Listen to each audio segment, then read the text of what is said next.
जय हिंद दोस्तों, मैं हूं अनूप और आप सब लोग देख रहे हैं ग्लोबल कॉन्फ्लिक्ट। तो दोस्तों आज के अपडेट के सीरीज में मैं आप लोगों को 4 महत्वपूर्ण इंटरनेशनल डिफेंस अपडेट के बारे में बताऊंगा, जिनमें रशिया के अनमैन एरियल व्हीकलों के खिलाफ मिसाइल के परीक्षण से लेके अमेरिका के next generation air dominance jet के कॉन्सेप्ट, टर्की के नया यूएवी से लेके चाइना द्वारा साउथ चाइना सी के अंदर अपना नया डिप्लॉयमेंट तक शामिल है। तो डिटेल में इन विषयों के बारे में जानने के लिए वीडियो के आखिर तक बने रहिए और चैनल को सब्सक्राइब और वीडियो को लाइक जरूर कीजिए। तो दोस्तों हाल ही में रशिया की तरफ से जानकारी दिया गया है कि इग्ला शॉर्ट रेंज के शोल्डर फायर मिसाइलों के साथ साथ बक मीडियम रेंज के सरफेस टू एयर मिसाइलों के एक एक्सरसाइज के दरमियान सफलतापूर्वक परीक्षण किया गया। दोस्तों ये परीक्षण असल में इन मिसाइलों के अनमैन एरियल व्हीकलों के खिलाफ कार्य क्षमता को जांचना था। दोस्तों रशिया के मिनिस्ट्री ऑफ डिफेंस की तरफ से यह भी जानकारी दिया गया है कि रशिया का जो सेंट्रल मिलिट्री डिस्ट्रिक्ट के सेकेंड कॉम्बाइन आर्म्ड आर्मी है उसके द्वारा हाल ही में ओरेनबर्ग रीजन में एक सिमुलेटेड एक्सरसाइज किया गया था। एक्सरसाइज के दरमियान करीबन दुश्मन के 80 सिमुलेटेड अटैकों को इन मिसाइलों के द्वारा रोका गया। इस एक्सरसाइज में जहां पे दुश्मन के हथियार के रूप में कॉम्बैट यूएवी और क्रूज मिसाइलों को इस्तेमाल किया गया, तो वहीं पे कम से कम रशियन आर्मी के 800 सर्विसमैन और 100 से भी अधिक हथियार इस एक्सरसाइज में इस्तेमाल किया गया था। दोस्तों ये जो इग्ला एस या इग्ला सीरीज के नया आधुनिकतम shoulder fire short range surface to air missile है, इसे रशिया द्वारा इस साल के शुरुआत में आयोजित एरो इंडिया 2021 एयर एग्जीबिशन और दुबई में आयोजित IDEX 21 के शो के दरमियान भी प्रदर्शित किया गया था। पिछले साल ही रशिया की तरफ से जानकारी दिया गया था कि इग्ला मिसाइलों के सीरीज में काफी तब्दीली किया गया है और अब ये मिसाइल दुश्मन के अनमैन एरियल व्हीकल को आसानी से काउंटर कर सकता है। इन मिसाइलों के पास हाईली मैनेवरेबल कैपेबिलिटी है और इसी वजह से ये अनमैन एरियल व्हीकल के खिलाफ इतना ज्यादा कारगर है, जबकि 6 किलोमीटर के कॉम्बैट रेंज के साथ इसमें सॉफ्ट किल और हार्ड किल दोनों ही तकनीक का इस्तेमाल किया गया है। इवन दोस्तों रशिया की तरफ से इग्ला एस के ये नया सिस्टमों को कई सारे देशों को एक्सपोर्ट करने का प्रयास किया जा रहा है, जिनमें भारत एक ऐसा प्रमुख देश है जो रशिया के फोकस में सबसे आगे है। इवन भारत की तरफ से भी ऐसे ही short range shoulder fire air defence purchase करने का भी एक इरादा पहले जताया गया था और इसी इरादे के तहत रशिया की तरफ से भी अपना तैयारी किया जा रहा है। दोस्तों अब चलिए वीडियो का दूसरा अपडेट मतलब नेक्स्ट जनरेशन के अमेरिकी फाइटर एयरक्राफ्ट NGDA के बारे में जानते हैं। आप सब लोगों को पता ही होगा कि अमेरिकी एयरफोर्स और अमेरिकी नेवी द्वारा नेक्स्ट जनरेशन एयर डोमिनेंस नाम से एक नेक्स्ट जनरेशन फाइटर निर्माण करने का कॉन्सेप्ट को आगे बढ़ाया जा रहा है और अब हाल ही में अमेरिका की कुछ रिपोर्टों में एयरक्राफ्टों के एक कॉन्सेप्ट आर्ट को पब्लिश किया गया, जिसमें एयरक्राफ्ट के बारे में कई सारे खुलासे किया गया है, जैसे कि ये एयरक्राफ्ट मैन्ड और अनमैन्ड दोनों ही वर्जन में होगा। दोस्तों ये कॉन्सेप्ट आर्ट के तहत पता चल रहा है कि NGDA एयरक्राफ्ट असल में एक delta style flying wing design होगा, जिसमें कई तरीके के हथियारों को इंस्टॉल किया जा सकेगा। NGDA प्रोग्राम को अगर देखा जाए तो ये अमेरिकी एयरफोर्स और अमेरिकी नेवी के बीच का एक ज्वाइंट प्रोजेक्ट था, लेकिन बाद में दोनों ही फोर्सेस के तरफ से NGDA प्रोजेक्ट के तहत सेपरेट एयरक्राफ्ट निर्माण करने का बात कहा गया, जहाँ पे अमेरिकी एयरफोर्स द्वारा प्रोजेक्ट का टोटल लागत $9 बिलियन बताया गया है और वो भी 2019 से 2025 के टाइम फ्रेम के अंदर। तो वहीं पे अमेरिकी एयरफोर्स को फिस्कल ईयर 2021 में 1 बिलियन बजट मिला है, जबकि 22 के लिए $1.5 बिलियन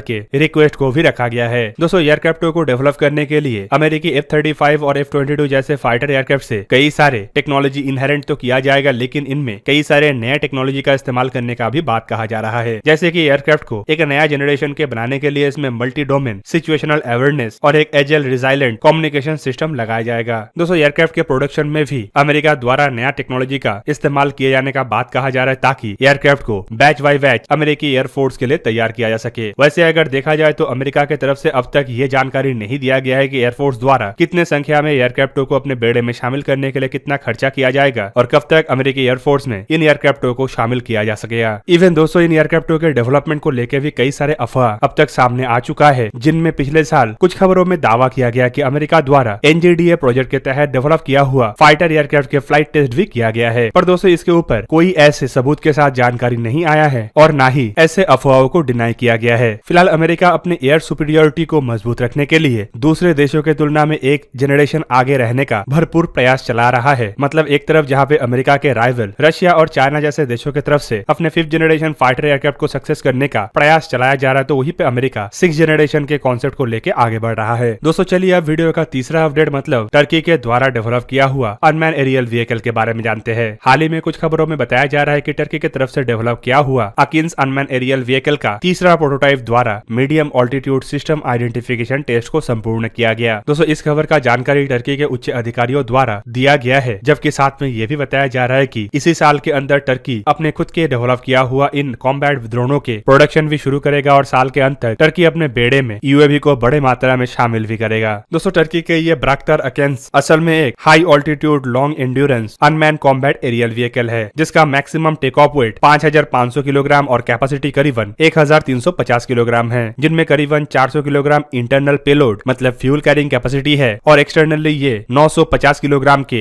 हथियार और अन्य इक्विपमेंटों को कैरी कर सकता है। दोस्तों इस अनमैन एरियल व्हीकल के लंबाई करीबन 12.5 मीटर और चौड़ाई करीबन 20 मीटर है, जबकि इसका ऊंचाई 4.1 मीटर और इसमें 2 इंजन का इस्तेमाल किया गया है और हर एक इंजन का क्षमता 750 हॉर्स पावर के है, जिसके सहारे ये अनमैन एरियल व्हीकल करीबन 361 किलोमीटर पर आवर का रफ्तार तक हासिल कर सकता है। टर्की के द्वारा पब्लिश किया हुआ जानकारी के मुताबिक इसका रेंज 5000 किलोमीटर है और ये 24 घंटा लगातार उड़ान भर सकता है, जबकि ये 40,000 फीट के ऑल्टीट्यूड मतलब करीब करीब 12 किलोमीटर के ऑल्टीट्यूड तक उड़ान भर सकता है। दोस्तों टर्की द्वारा जानकारी दिया गया है कि इसमें एक्सटर्नली 8 हार्ड पॉइंट है, जिसके सहारे ये मिसाइल्स और बॉम्ब्स को कैरी कर सकता है, जबकि इसमें एवियोनिक्स के रूप में active electronically scan array radar, aperture targeting system और इलेक्ट्रॉनिक वॉरफेयर सिस्टमों को लगाया जा सकता है। दोस्तों अब चलिए वीडियो का चौथा अपडेट मतलब बेलारूस को मिलने वाले नए फाइटर एयरक्राफ्ट के बारे में जानते हैं। हाल ही में कुछ खबरों में बताया जा रहा है कि बेलारूस के आर्मी को नया आर्म्स और हार्डवेयर मिलने जा रहा है, जिनमें रशिया के सुखोई 30 SM फाइटर एयरक्राफ्ट से शुरू करके कुछ अन्य रशियन हथियार भी शामिल है और संभावित ये 2021 में ही बेलारूस को डिलीवर कर दिया जाए। दोस्तों बेलारूसियन डिफेंस फोर्स के उच्च अधिकारी की तरफ से हाल ही में बयान देते हुए ये भी कहा गया है कि बेलारूस के एयरफोर्स और एयर डिफेंस सालाना हथियारों को रिसीव कर रहा है और जल्द ही आर्म फोर्सेस को दूसरे बैच के सुखोई 30 SM एयरक्राफ्ट की डिलीवरी भी रशिया की तरफ से कर दिया जाएगा। जबकि इसके अलावा उनके तरफ से ये भी जानकारी दिया गया है कि रशिया के साथ और एक समझौते के ऊपर भी हस्ताक्षर हुआ है, जिसके तहत बेलारूस के फोर्स को 4 Mi-35 हेलीकॉप्टर का भी डिलीवरी मिलेगा। इसके अलावा बेलारूसियन एंटी एयरक्राफ्ट और रडार यूनिट को भी इसी साल नया कुछ और हथियार का डिलीवरी होगा, जिनमें बेलारूस द्वारा ही निर्मित वॉस्टॉक और रशिया द्वारा निर्मित प्रोटेक्टिव जी रडार सिस्टम भी शामिल है। दोस्तों इसके अलावा रशिया के अंदर बेलारूस को पैंसर S और S-400 जैसे एयर डिफेंस सप्लाई करने के लिए भी एक तैयारी किया जा रहा है, जबकि बेलारूस के आर्म फोर्सेस के ट्रेनिंग के लिए रशिया द्वारा एक नया ज्वाइंट ट्रेनिंग सेंटर भी बेलारूस में तैयार करने का बात कहा जा रहा है। दोस्तों चलिए अब वीडियो का सबसे आखिरी अपडेट मतलब साउथ चाइना सी के अंदर चाइना का नया हरकत के बारे में जानते हैं। दोस्तों हाल ही में कुछ खबरों में दावा किया जा रहा है कि अब चाइना साउथ चाइना सी के अंदर अपने हरकत को मजबूत करने के लिए और अपने दावेदारी को और मजबूत करने के लिए नया बनाया हुआ टाइप 022 मिसाइल बोटों का भी डिप्लॉयमेंट कर रहा है। दोस्तों ये एक तरीके से चाइना की तरफ से अन्य देशों को प्रोवोक करने का भी हरकत है, जबकि इससे अन्य देशों की तरफ से भी रिएक्टिव होके अपने हथियारों का डिप्लॉयमेंट किया जा सकता है। दोस्तों ये जो टाइप 22 मिसाइल बोट है ये असल में छोटे आकार के बोट के जैसे जहाज है और इसे 2004 से ही चाइना द्वारा निर्माण किया जा रहा है। दोस्तों ऐसे करीबन 82 बोट चाइनीज नेवी में है, जिसका वजन करीबन 220 टन है। दोस्तों इन बोटों को एक तरीके से ऑफेंसिव हथियार के रूप में भी देखा जाता है, क्योंकि ये तेज गति के साथ मिसाइलों से अन्य देश के ऊपर हमला कर सकता है। आकार में काफी छोटा होने की वजह से इसका रफ्तार भी काफी अधिक है और माना जाता है कि ये जहाज सिर्फ 42 मीटर लंबा और 12 मीटर चौड़ा है, जबकि इसका ड्रॉट सिर्फ 1.5 मीटर है और इसके ऊपर सिर्फ एक ही डेक है। बोट में एक 6865 हॉर्स पावर के वाटर जेट प्रोपेलर का इस्तेमाल किया गया है, जिसके इस्तेमाल से इसका रफ्तार करीबन 67 किलोमीटर पर आवर तक होता है। सिर्फ 12 क्रू से इस बोट को ऑपरेट किया जा सकता है, जबकि हथियार के रूप में इसमें घातकतम हथियारों का इस्तेमाल किया गया है, जैसे कि एंटीशिप मिसाइल, और कहा जाता है कि इसमें चाइना द्वारा निर्मित C-801, 802 और 803 सीरीज के करीबन 8 मिसाइलों को कैरी किया जा सकता है, जबकि इसके अलावा सरफेस टू एयर मिसाइल के रूप में भी चाइना के द्वारा निर्मित कुछ man portable surface to air मिसाइलों का तैनाती इन बोटों के ऊपर किया गया है। इसके अलावा क्लोज रेंज कॉम्बैट के लिए जहाज में 30 मिलीमीटर के एक कैनन भी है और जिन एंटीशिप मिसाइलों का बात यहाँ पे कहा जा रहा है दोस्तों वो छोटे आकार के 150 से 200 किलोमीटर के रेंज वाला एंटीशिप मिसाइल है। तो दोस्तों ये था आज का वीडियो। अगर आपको वीडियो अच्छा लगा तो इसे लाइक कीजिए और मेरे चैनल को सब्सक्राइब कीजिए और साथ में बना हुआ बेल आइकन को भी प्रेस कर दीजिए ताकि आप मेरा वीडियो देख पाए सबसे पहले। जय हिंद।